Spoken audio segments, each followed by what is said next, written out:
Hey guys, this is John Anik from the UFC. You're watching the Fight Week show. Please subscribe. Not now, but right now. Subscribe to the Fight Week show. We'll see you guys on the road soon. What's happening, Fight Week Show fans, Fight Week Show people here, and look what the cat is dragged in. We got Matt, the SteamRolla, Frevola up in here. God damn it. How you doing, brother? Oh man, I'm doing good, bro. I'm doing good. Just enjoying summertime in Long Island.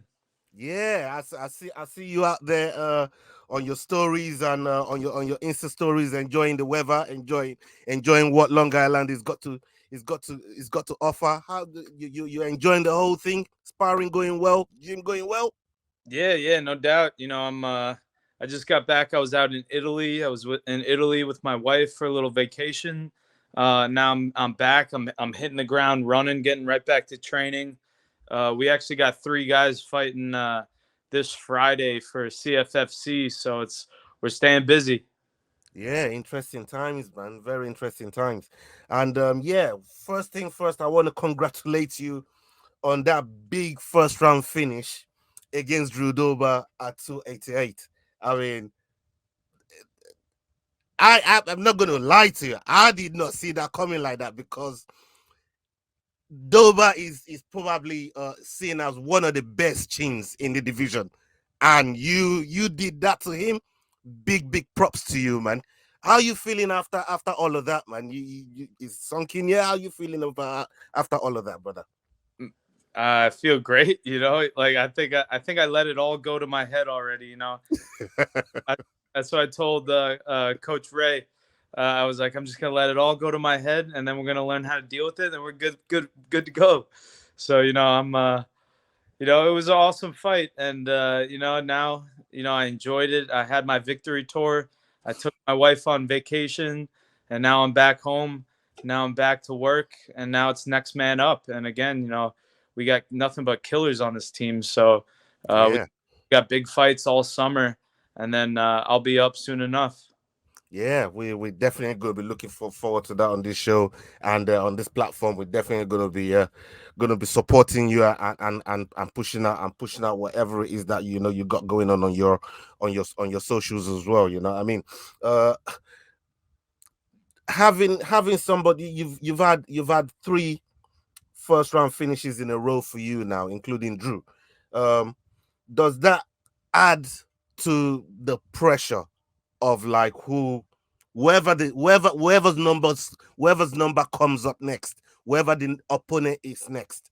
Does that give you added pressure to go out there and carry on this streak of finishes that you've been treating us to? Because we're all sitting at home, everywhere all over the world, enjoying what you're dishing out to your opponents, and we love this team ruler that we're seeing right now. It's beautiful. Yeah. I mean, honestly, no pressure at all. That's the only way I know how to fight. I had three first round knockouts, but each of those fights, the game plan was to use my wrestling, use my jiu-jitsu. But I ain't mad about first round knockouts. I love jiu-jitsu. I love wrestling, and I'm due to choke someone eventually. But that's how I fight. I finish fights. There's no better feeling than finishing a fight. Winning by decision is definitely sweet. In Mm. a hard fought battle. But there's no better feeling than finishing a fight. 100%. I mean, and just before that run, you had a few like lessons as well, because in your line of business, in your line of work, which I think is crazy, by the way, to all of you guys that do it. You know what I mean? I I I can't say I particularly, well. I just love watching you guys. I can't do what you guys do. There's only special handful amount of human beings in the world that can really do what you guys do on a daily basis, monthly basis, and not just getting inside and the finished product that we see, the sacrifices that goes into doing what you do, the anniversaries, the birthdays, the memory times with your families, even when losing family members when they pass away and you're in camp, all these sacrifices that you guys make just to get in the octagon for 15 minutes, and give us what you give us. It's incredible, and I just want to, I don't think it's said enough. I just want to give you guys your flowers for that. You know what I mean? Because I think it's incredible. What you guys have to go through. But having said all of that, Thank you you, on bro. the Yeah, road that's and the journey, bro. I appreciate that. no, thank you, sir. I mean, to go through something like that, you was on the wrong end of a result against Terrance McKinney. How has that helped you into this run that you're now in? Because when you're on the wrong end of result, it's either you can let it just keep you down or you learn from it. And I've heard enough coaches always say to their students, their fighters, you learn. You don't lose, you learn. How has that helped you learn to get to the point where you are at now and enjoy your wins? You learn from every setback, and setbacks come in different shapes, different forms. That Terrence fight was a big. That was like made me question everything. Made me question. Mm, How if I really wanted this, if I was good enough, if I had what it takes, if I had a chin, if I could take a shot. And mm, I, get through all that and put my head down and just get to work and put my trust in my team and my coaches and my family and I came back and we got out of that and now look at me on a 3-fight winning streak. So and then even my first loss, my UFC debut, you mm. know I learned for you. You got to learn from every setback, even Yeah, injuries, setbacks too. That's what this martial arts journey is about growing, learning, and that's the secret ingredient to success is a little failure. And you're doing this long enough, you're fighting at the highest level. You know, it happens to most everybody. You're gonna lose a fight if you keep doing this for long enough. 100%, 100%. I totally agree with you there. And it's the fight game, is the and you hear your boss talk about it all the time, Uncle Dana. You tell everybody this is the fight business. This is what happens in the fight business, and you just have to get back on the horse and get riding again. Let me ask you this: would you welcome a rematch with Terrance now after where you're at now, the state of mind that you're in now, the mindset that you got now into going into fight and approaching fights in the way that you do now? Is it something that you'd welcome? Would you welcome that rematch? He's got his hands full right now. Um, Mm, he's fighting my teammate Nazim, who I'm gonna be with. I'm helping him with, yeah. and uh, and I'm excited. And honestly, I always wanted to. Of course, I wanted a rematch with him, but Hmm. our both our careers have been moving in the way that they're. And, I think honestly, beating Dober avenged my 2 losses already because Dober beat Terrence and then Dober beat Polo Reyes. So that Dober win avenged those 2 losses for me, and I expect Nas to go out there and really just close the door on that chapter. Um, but we'll see.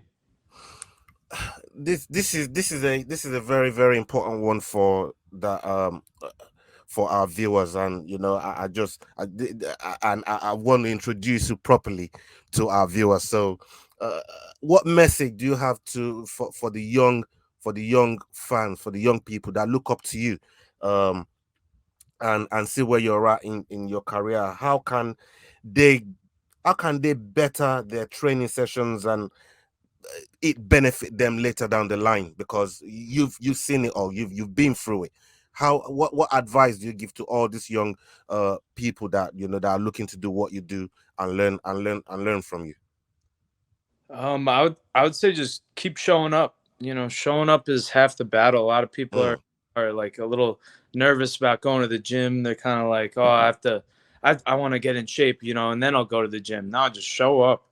Walking through those doors is half of the challenge, and then once you get there, you go to work. You learn and having finding a good gym with good coaches with a good program and then just showing up, man. And consistency. Consistency is key. Um, I've been fighting for over 10 years now, and now this is no overnight success. That's not like possible, and especially in MMA. So just keep showing up and have fun with it, man. There's so many aspects to MMA. Is why I love it. You could fall in love with the Muay Thai, with the boxing, with the stand up, and then you can fall in love with the jiu-jitsu, with the wrestling, with the grappling, and I love it all. And I go through kicks. I go through a jiu-jitsu kick, and I'm doing a lot of jiu-jitsu. I'm just loving it. I'll go through a Muay Thai kick, and I want to Thailand. I want to train all Muay Thai, and just enjoy it and run with it. Run with your passion, find your passion, keep showing up. Fantastic advice there from the SteamRolla himself. Half the battle is keep showing up.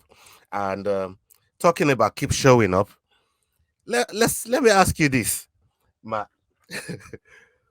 Who out of all your opponents or sparring partners has hit you the hardest, like in the gym? Someone that don't want you to show up to the gym the next time. You say keep showing up, but there's people in your gym that probably hard enough to not make you not want to show up the next time. Who are those sort of people? Do you have a couple of names for us? Yeah, there's a lot of them. But probably not even really well known. Joey Colon, the people at Longo's gym know him. He's a badass Puerto Rican like a kickboxer, but he's got like a good martial arts background, like in like karate and stuff, and he's a nasty boxer, and he spars a lot of the fighters at the gym, just like stand up rounds. And dude, I sparred that dude once, and the next day I bought headgear, mace. Sparred him, like, dude, he gave me a good concussion, and I was like, I get headgear, and like I took a couple days off, and then we had another good sparring session. But it's good to get those hard rounds in every once in a while. 100%. I'm with you on that, especially we've with sparring partners that that make you bring headgears into the gym the next time. That's a serious sparring partner. I mean, what's the craziest real life situation or story you can share with us in the gym? Feel free to change names for privacy reasons if you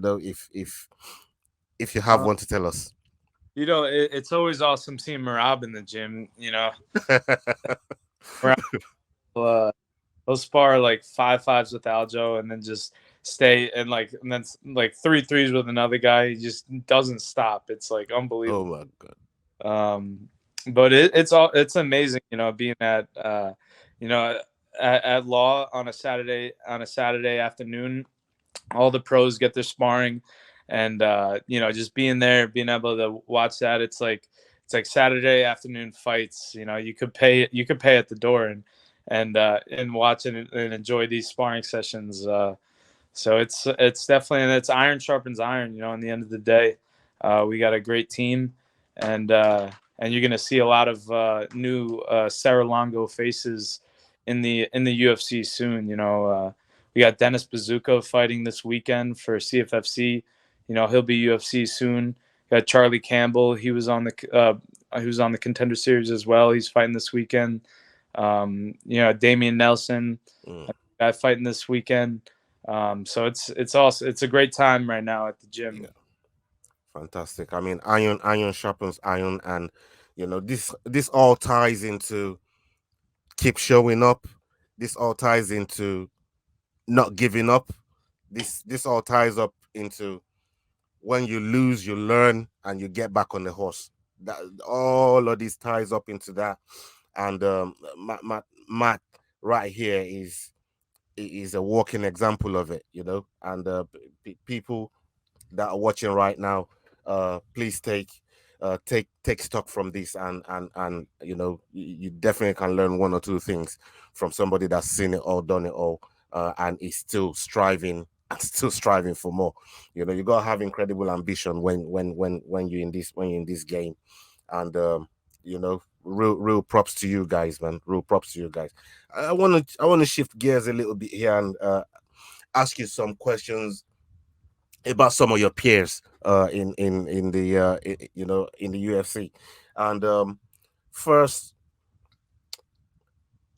what were your thoughts on the controversial fight between Paddy and Jared decision? What were your thoughts on it? And you know, would that fight interest you if it was to come about? Paddy Pimblett, Paddy the Baddy Pimblett. When I watched it live, I thought Jared won. But it was close. I knew it was close. Mm-hmm. And then it was a split decision, and Paddy got the nod. And I think people throw. I'm in that party where I say people throw the robbery term around a lot. I Yeah. think close fight and a split decision. Some people are going to think one person won. Some people think another. But it was a close fight. That's just Yeah. what. That's why it was a split decision. Mm. So you never can't really be mad with he got the nod that time, and I would say that I'm interested in that fight next. Yeah, I think because I'm not gonna lie to you, watching it live, because I'm sure we did a watch along to it, and I also thought that Jared won. Yeah, I know some of his bar, in yeah, Vegas. I know some of his teammates, and but what really bothered a lot of people, I must say, was him going to Dana trying to ask for a bonus after that fight. And that's what sent everybody into like rage mode. Like, hold on, bro. Did you see the fight you just gave to everyone? Like, how do you think this is even bonus worthy? Like, you know what I mean? Yeah. You know Some yeah, some please. some people just think their fucking shit don't stink, and people need some humble pie. 100%. I was flabbergasted when I saw that. I thought, bro, you know what I mean? That performance there ain't even worth 50. You know what I mean? It's not worth the 50K that you're asking for, bro. Like, no. And to me, my eyes are for Jared one, and maybe hopefully they get to run it back. But from what I've seen on the net, especially with Uncle Chell talking about it, big up Chell Sonnen, salute to Chell. He said there was some kind of acceptance of like your call out for Paddy. Is there been any kind of movement on that? Is there something that you've seen from his people to your people, or via the UFC? Is there anything on that? Because we know you just had surgery. No, nothing yet. I'm just hoping he's ready for November MSG. Okay. That's what I'm eyeing. Yeah, I mean, it's definitely a time that it'll be a good time to see him. It'll be a good time to see him. They're giving him enough time to heal up, and you have a decent camp as well, to be able to get ready, for that night. And yeah, we'll definitely be watching. We'll definitely be watching over here. That's for sure. What's your game plan apart from leaving it to the judges? To putting Paddy away. What's the game plan apart from leaving it to the judges? Because like they say, never leave it in the hands of the judges. We see what the judges is being like recently, man. Just to name one, Chris Lee. He's probably one of the most famous judges right now for the wrong reasons. How do you think it's gonna go? Yeah, I mean, we heard about it, of them coconut bombs you got going on, man. You know what I mean? So Yeah, right. there it is. There it is. There it is. Knock him out in the first round, baby. Come on. There it is. I mean, look, there's one thing that he goes around saying, and each time I feel like, how do I say this? Who's gonna prove him wrong? Because he says Cousins never get knocked out, right? That means, because I live here in England, people from Liverpool, they call Cousins and they never get knocked out. He said it time and time again, even when Bisping, is trying to tell him, bro, you hang your chin up too high, man. It's like, nah, don't worry about that. You know what I mean? Us Scousers don't get knocked out. So every fight, I keep thinking to myself, boy, when Yeah. is it gonna get proved Oh, wrong? we all But got to. Some people got to learn the hard way. so maybe, just maybe, who knows? This might be the time. I don't know, but look, you you look. It looks like that fight could happen.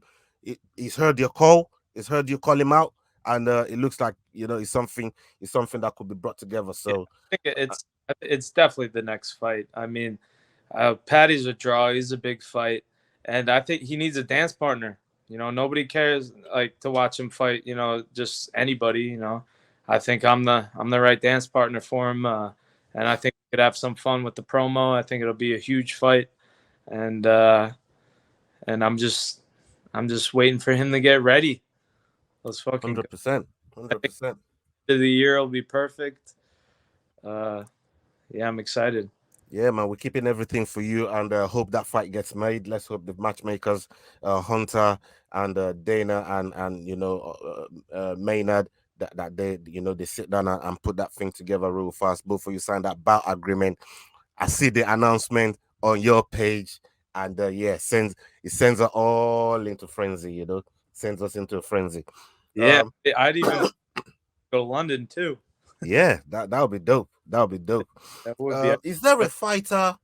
Is there a fighter from the past, that you wish maybe you could have trained with, maybe even had a fight with, or even as simple as sit down and have a smoke with?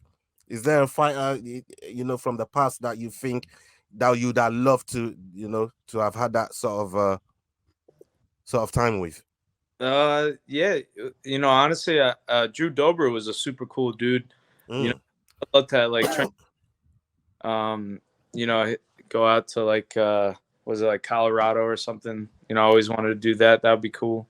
Uh, mm, but yeah, most of the guys I fought, afterwards, real respectful. It's you share kind of a weird bond with somebody after you fight them, in front of the world. So it's and we're all martial artists at the end of the day for the most of us, and cut from the same cloth, mm.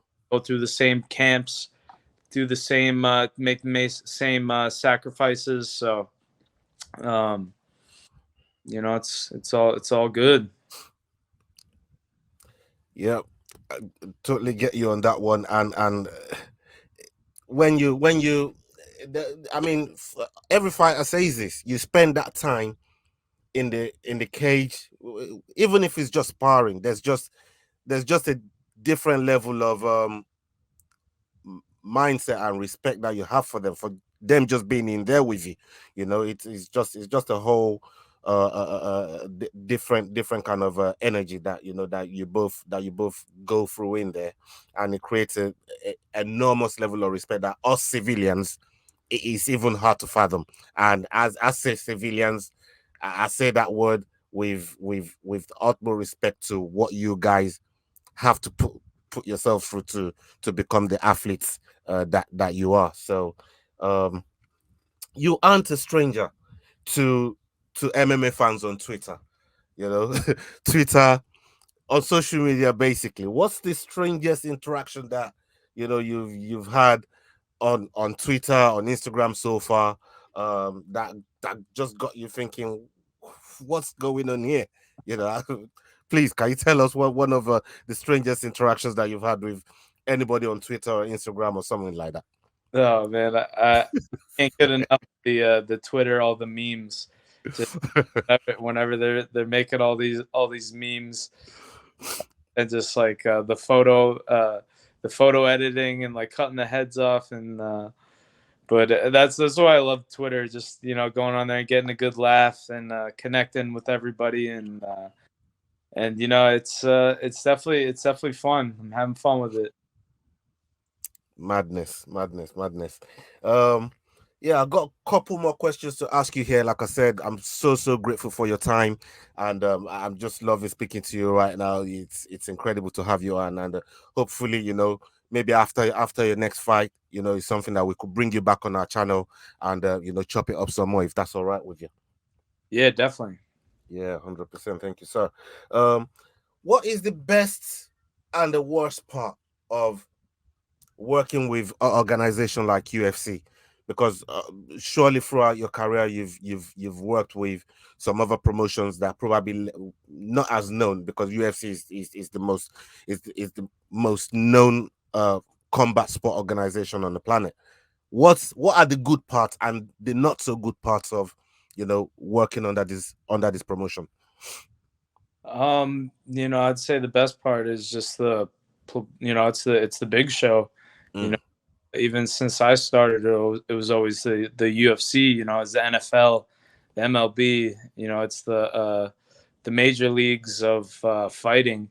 So just to the casual, to somebody who doesn't watch, the classic.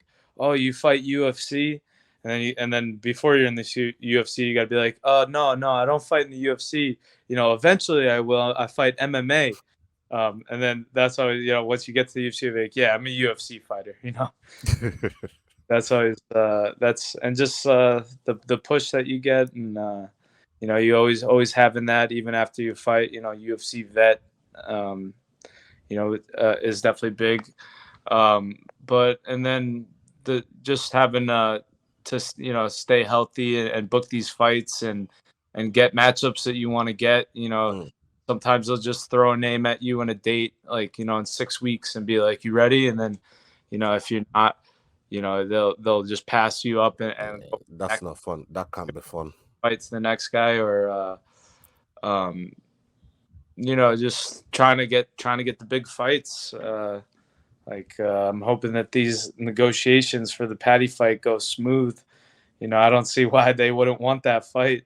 Like, Mm. we're both potential stars. Yeah, 100%. I mean, it's about that. I'm sure everybody want to see everybody, regardless of what the result is gonna be. Yeah. Everybody wants to see, a fight with yourself and Paddy, because it's been doing the rounds on the internet now, and it's gathering pace. It's We gathering a lot of dust. that, but we'll see what the UFC says about that. Yeah, And I guess that's probably the worst part about the fight game, having to do that kind of stuff. hmm But the best part is I'm able to, I'm in the gym every day. I'm training. I'm living this life. I ain't complaining. yeah. We love to see it. We love to see it. Who is your favorite fighter of all time? And I know it's a difficult question because there's so many great fighters out there. But if there's one that you'd pick to jump off the plane with, jump off a mountain with, go to just you and him against the whole world, and he's right there for you, Well, the one favorite fighter of all time. taking out all my Long Island guys, because those are my favorite guys always. One of my favorite fighters was always BJ Penn. Like, I love BJ Penn. I read his book back in the day. It was like the first book I ever actually finished. And I'm like, The first book you finished? You well, don't yeah, finish books? I start books and I don't finish. And yeah, I've hopefully someday I could get out to Hawaii and meet him. Yeah, man, that would be awesome, and that's what's up. That's what's up. Look, how can fans, your followers of of the show, how can we better support you? In this journey that you're in, because we really want to do that. People that follow you, people that are watching this right now, our audience, how can we better support you? How can we better, follow you on this journey that you're on to get to the top of the lightweight division? Yeah, I appreciate all you guys, especially out in the UK. Yeah. That's why I want to make it out there eventually, and I will make it out there eventually. Oh, we will come out for you, man. We'll come out for you, brother. Yeah, and just I got merch for sale if you want to rock some nice, Team Steam gear Yeah. on, and then you know, keep telling people, you know, keep telling people you want to see me and Paddy, and then come on out to whether it's in, you know, MSG in New York City in November, or maybe it's in Vegas in December. Come on out and let's hear the SteamRolla chants going through the arena. Yeah, bro. 100%. And we'll have all those links in our description below. So people that are watching right now, please go and click on it, go and support it, go and follow him on his pages. And yeah, he's, you know, you do have a lot of content in that you put on your page, on your Insta. And yeah, people can go and check that out as well, man, and see how you're getting on. We've come to the end of the show, people. It's been fantastic talking to you for the first time. This is just the introduction party, because we definitely want to have you back on our channel. We want to bring you back on the show, and you know, at some point maybe even meet you in person. If you can pull that off, that would be absolutely awesome. And we are going to be getting some of your merch as well, and we're going to be rocking it and posting you up in there as well. I appreciate you guys. Yeah, man. Salute to you, man. Salute to you. Have a good one. You as well. Thank you, sir.